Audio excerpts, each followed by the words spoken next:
He came back to his dead wife's house after 4 years, expecting dust, silence, memories.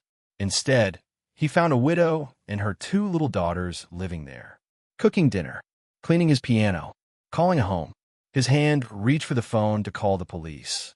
But what he discovered next would shatter everything he believed about grief, love, and letting go. For 4 long years, Calderon had not crossed the iron gates of that house. It wasn't neglect. It was survival. Every wall inside still whispered his wife's name. The staircase remembered her laughter. The kitchen held the echo of her humming while she cooked Sunday dinners. After she died, Calder locked the doors, turned away, and let the house become a mausoleum of memories he was too broken to face.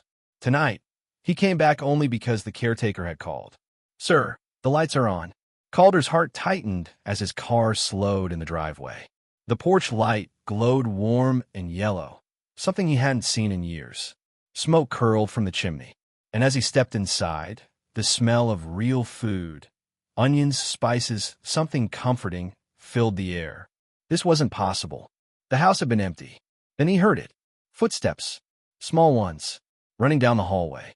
Laughter, soft, uncertain, but alive. Calder froze. In the kitchen, a woman stood rigid, her hands trembling over a pan on the stove. Her eyes were wide, dark with fear, as if she had already prepared herself for the worst. She looked thin, tired, the kind of tired that sleep doesn't fix. Behind her, 2 little black girls peeked from the doorway. One clutched the other's hand. The older one stepped forward. She couldn't have been more than 8. Her voice was barely above a whisper, but it landed in Calder's chest like a stone. "Are you going to make us leave?" No accusation, no anger, just fear and hope tangled together. Calder opened his mouth, but no words came out, because for the first time in 4 years, the house didn't feel like a tomb. It felt warm, alive. The silence he had lived with for so long had been broken, not by noise, but by presence, by breath, by life daring to exist where grief once ruled. Calder looked around the kitchen, the same counter where his wife used to lean, the same window where she'd watched the rain. And now, a stranger stirring a meal, children standing barefoot on the floor, waiting to be erased. Something shifted inside him. He didn't know who they were. He didn't know how they got there. But one thing was suddenly clear. This house had refused to stay empty. And standing there, in the glow of that kitchen light, Calder realized he wasn't sure he wanted it to be empty ever again. Calder didn't tell them to stop. That surprised him most of all. He stood near the doorway, keys still clenched in his fist, as the 2 girls drifted past him and into the house. Not running, not sneaking, but moving with a quiet confidence that made his chest tighten. They knew where they were going. The younger one padded across the living room and instinctively stepped over the loose floorboard near the window, the one Calder himself had forgotten about and nearly broken an ankle on years ago. The older girl reached up, tilted the crooked photo frame straight, then wiped a smudge from the glass with her sleeve. Calder felt a spark of anger flare. How dare they touch that? That frame held the last picture of his wife taken in this house. She'd insisted on hanging it herself, even while weak, even while laughing at his protests. Calder remembered standing exactly where the older girl now stood. The memory cut deep. "Don't." His voice came out rough, unfinished. The woman, widow, he realized now, turned slowly. She placed the spoon down, raised her hand slightly, as if surrendering. "I'm sorry," she said quickly. "We didn't mean any disrespect. We'll leave. Right now. Her voice cracked. It was raining that night. The girls were sick. The door was unlocked. I thought it was abandoned." Abandoned. The word hit harder than any insult. Calder looked around. The furniture was dusted. A blanket lay folded neatly on the couch. A pair of small shoes rested by the door, placed side by side with care. There was no chaos here. No broken drawers. No ripped curtains. This wasn't vandalism. This wasn't theft. This was survival. The anger drained out of him, replaced by confusion, and then something worse. Recognition. The older girl tugged gently at her sister's hand. "Mama," she whispered, "it's okay. We can pack." Pack.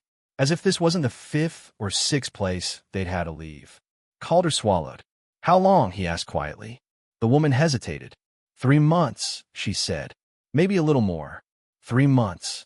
And in that time, they had learned the house better than he had in 4 years. They moved through it like readers tracing a familiar book, knowing where the story bent, where the pages were fragile. The younger girl headed straight to the hallway bathroom and twisted the handle just enough to avoid the squeal in the pipes. The older one opened the hall window an inch, exactly the way Calder's wife used to let the heat escape without inviting the cold. Calder felt dizzy. These were her rules, he muttered before he could stop himself. The widow looked up. What? The window. The pipes.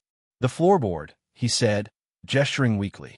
My wife, his voice failed. He tried again. She used to say the house would tell you how it wanted to be treated. If you listened. The widow's eyes softened, not with pity, but understanding. Then she was right, she said gently. This house speaks very clearly. Calder laughed once, bitter and disbelieving. It hasn't said a word to me in years. The girls had settled on the floor now, quietly drawing on scrap paper. Crayons lay neatly arranged by color. The older one glanced up at him, studying his face, not afraid anymore, but curious. You didn't come back, she said plainly. Calder stiffened. You left the lights off, she continued. And the rooms got sad. Her sister nodded solemnly. Cold sad, she added. Calder felt his throat close. Children weren't supposed to say things like that. Or maybe they were, and adults just forgot how to hear them. I didn't mean to, he said, though he wasn't sure who he was saying it to. I just couldn't. The widow nodded again. Grief doesn't ask permission, she said. It just moves in. Silence settled, but not the heavy, suffocating kind Calder knew so well. This one breathed. The stove ticked softly as it cooled. The wind brushed the windows. Somewhere down the hall, a clock started ticking again, as if it had been waiting. Calder realized something unsettling. The house felt content. Not with him. With them. The rooms no longer echoed. The furniture no longer accused. The air no longer tasted like loss alone. It carried warmth, purpose, the quiet rhythm of people trying to survive another day. He should have told them to leave. He had every right. Instead, he asked, "What are your names?" The widow blinked, surprised. "I'm Naomi," she said. "This is Lila. And that's Hope." Hope looked up and smiled.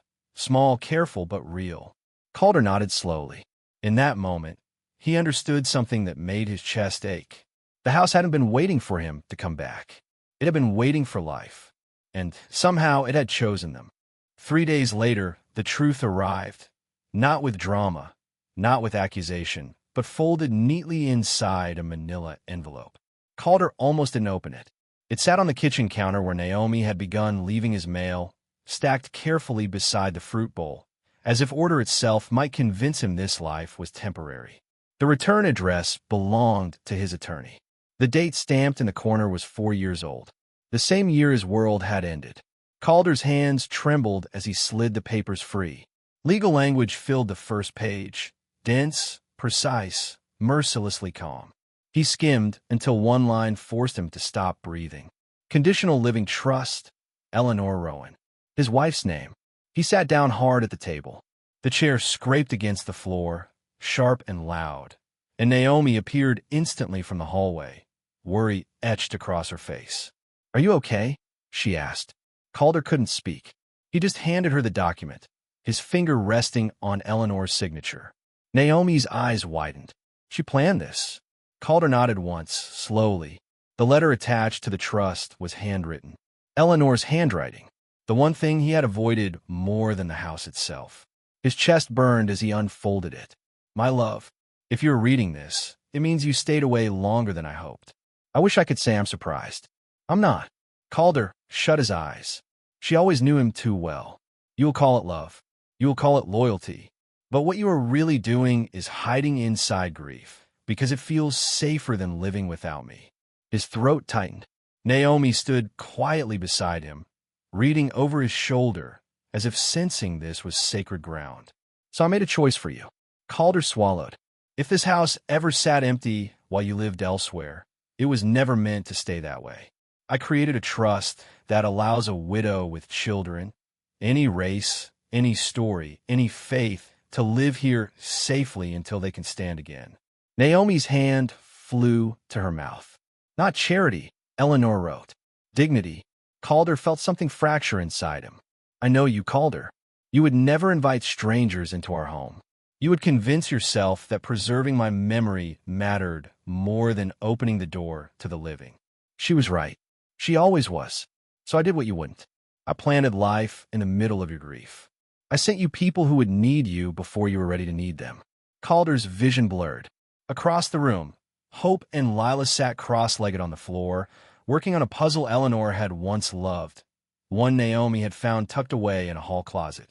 The pieces fit together easily, as if guided by unseen hands. Calder's chest ached. If you're angry, forgive me, the letter continued. But remember this, love that doesn't move becomes a monument, and monuments are for the dead.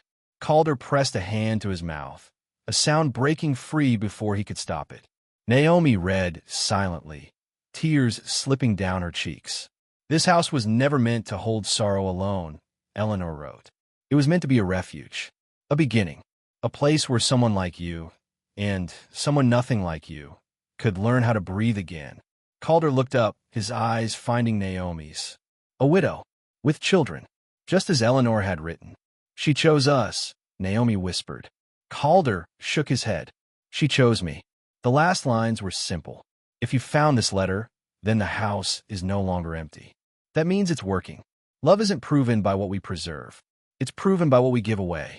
The letter slipped from Calder's fingers onto the table.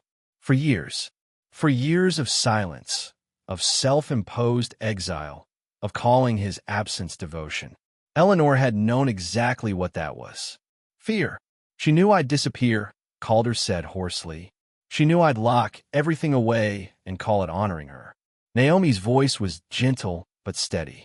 And she loved you enough to stop you. Calder laughed, a broken sound edged with disbelief. She sent me strangers. Naomi met his gaze. She sent you family. The girls looked up then, sensing the shift in the room. Hope tilted her head. Is the house mad at us? She asked softly. Calder stood. No, he said immediately. The house wanted you here.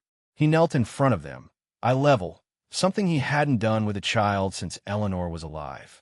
You don't have to pack, he said. Not now. Not until you're ready. Hope's eyes filled. Lila wrapped her arms around her sister.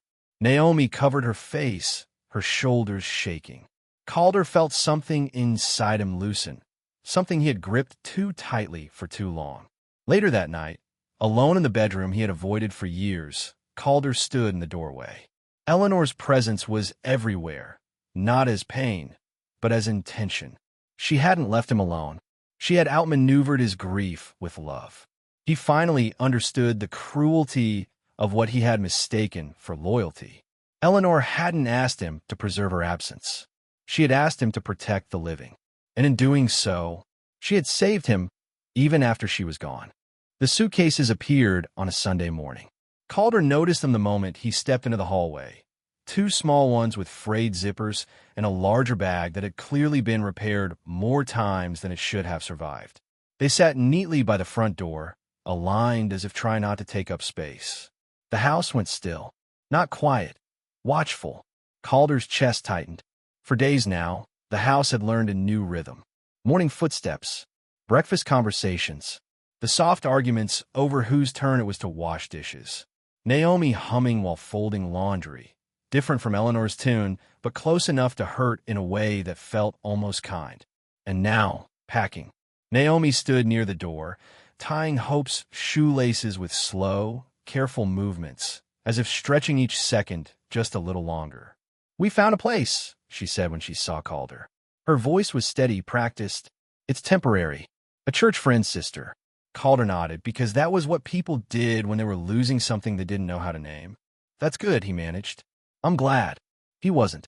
The truth rose sharp and undeniable. He wasn't panicking because he owned the house. He was panicking because he couldn't survive its silence again. For years had taught him exactly how loud emptiness could be. I don't want to impose, Naomi added quickly. You've already done more than enough. Calder wanted to say stay. Wanted to say this is your home. Instead, he said nothing, and the house held its breath. Hope sat on the bottom stair, unusually quiet, her small shoulders slumped.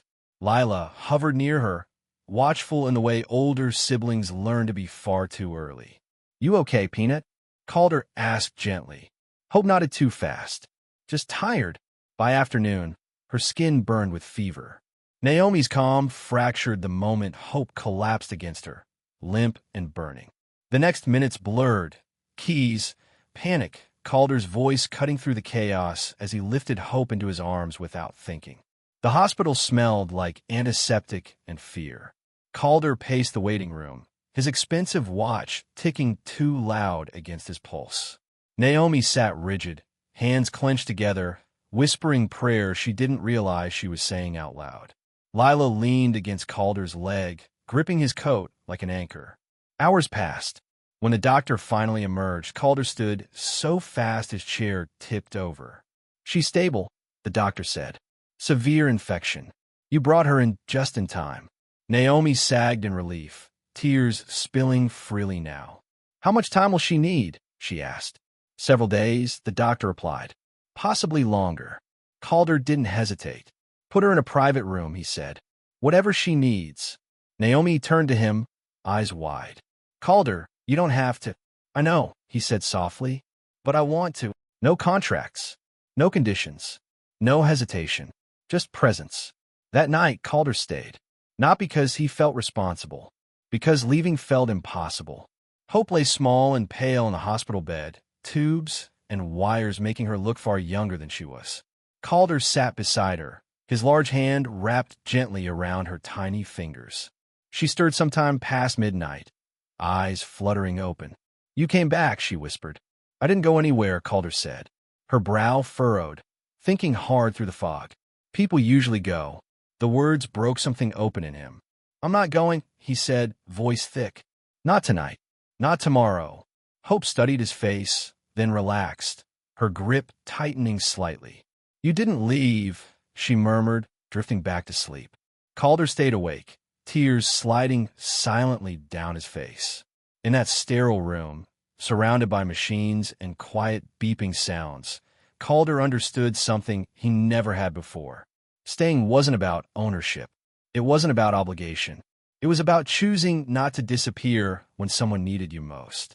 Days later, Hope improved. The fever broke. Color returned to her cheeks. Lila laughed again. Naomi finally slept. When they returned to the house, the suitcases were still by the door. Calder walked past them, picked them up, and carried them back to the hallway closet. Naomi watched him, hard in her eyes. Calder, this house, he said carefully, has had enough goodbyes. She nodded, tears falling freely now. That night, as laughter echoed once more through the halls, Calder felt the truth settle deep in his bones. He had spent years running from silence. But it was love, not grief, that finally taught him how to stay. The envelope appeared quietly, slipped beneath Calder's study door like a secret that had waited long enough. He didn't open it at first. Some truths feel heavier once you know they're coming. Naomi found it later that evening and placed it on the dining table, beside the lamp Eleanor had chosen years ago. It came with the hospital paperwork, she said gently. They said it was already on file. Calder recognized the handwriting instantly. His wife's. His chest tightened as he tore it open. Inside were documents, dates, signatures, careful legal language. But beneath them was a single page, handwritten, folded twice. Eleanor's final contingency. Her final honesty. The trust hadn't just allowed a widow and children to stay. It had required Calder to decide. The temporary clause. The exit window.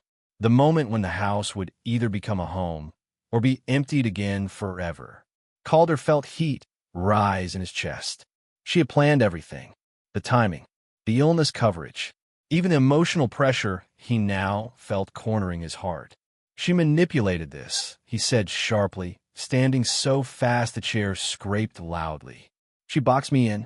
Naomi flinched, not in fear but hurt. Calder grabbed his coat and left.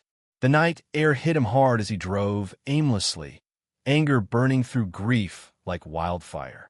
He yelled into the empty car. He accused a woman who could no longer answer. He demanded to know why love had to hurt like this. Then the anger collapsed and left only truth behind. He pulled over, forehead resting against the steering wheel, and finally read the handwritten page all the way through. My love, if you're angry good, it means you're still alive. Calder laughed through tears. You always believed strength meant solitude. I never did. You can endure alone, but you can't survive that way. His breath hitched. If this house is filled with life, please don't call it coincidence. Call it mercy. Calder covered his face. You gave me the best years of your heart. Let others share what remains of mine. Choose courage over comfort. Choose love over loss. You don't have to be alone anymore. He returned home long after midnight. The house was quiet, but not empty. Calder stepped inside and saw Naomi asleep on the couch, papers spread beside her. Lila lay curled at her side. Hope slept on the floor with a blanket, breathing slow and steady. Calder dropped to his knees. I'm sorry, he whispered, to Eleanor, to Naomi, to himself. The next morning, Calder rewrote the trust. He removed the temporary clauses, erased the exit dates, made the home permanent, not out of obligation, out of choice. He called Naomi into the study and handed her the papers with trembling hands. This house, he said softly, isn't borrowed anymore. It's yours, ours, as long as you want it. Naomi read silently, tears falling onto the page. You don't have to do this, she said. I know, Calder replied. That's why it matters. Hope ran in, eyes bright. Does this mean we don't have to pack anymore? Calder smiled, a real one, the kind that reached his eyes. It means you never have to ask that question again. The girls cheered. Naomi cried. And the house, if houses can feel, settled into something like peace. Years later, people would say the house had once been haunted. They were wrong. It had only been waiting for grief to loosen its grip, waiting for love brave enough to stay. The house wasn't haunted anymore. It was healed, and so were the people inside it. Sometimes, love doesn't end when someone dies. Sometimes it changes form. A broken man, a grieving mother, two children looking for safety. They didn't replace what was lost. They built something new, together, because a house only becomes a home when someone finally decides to stay.